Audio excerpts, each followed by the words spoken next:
Hi, how are you? My name's Margie, and I'm so thankful for tree awareness. I have so much to tell you about how good they were. So I'm going to walk you over to my non-native trees. These two trees here are Kentucky coffee trees, and I said to Paul Beester, the owner, I said, do you know what they are? He said, oh yeah, they're Kentucky coffee trees. I was blown out of the water with that he knew it. But I have a story to tell you about my arborvitae that's up against the front of the house.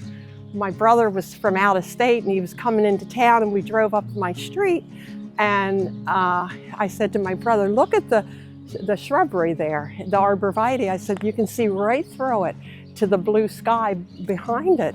And I said, that should be filled in. So he said, you need an arborist.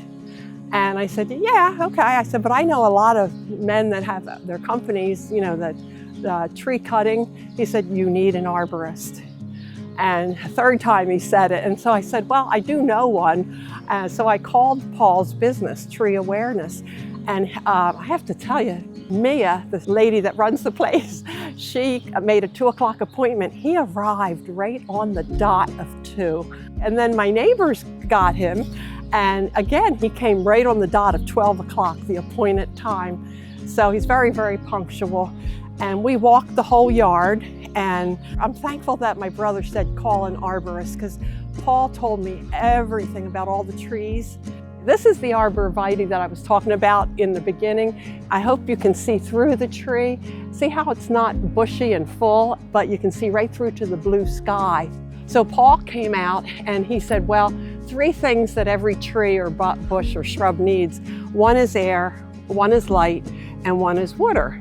Well, I knew the light and the water, but I never thought that air would be a problem. And so I thought that 3/4 of this bush is out in the open and it got plenty of air, but it was hindered by the against the house. The bush is up against the house, and he said that that's not good. But his crew came out and did everything as instructed, and the crew that he sent out was terrific. And this one young fella, I was talking to him, he was telling me all about my one tree over here. I said, how did you learn all this? I said, you know so much, how did you learn this? He said, well, I learned it from my dad.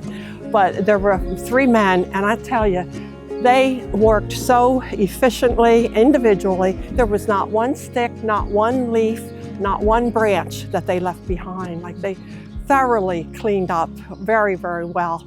And that's why I was glad I got an arborist.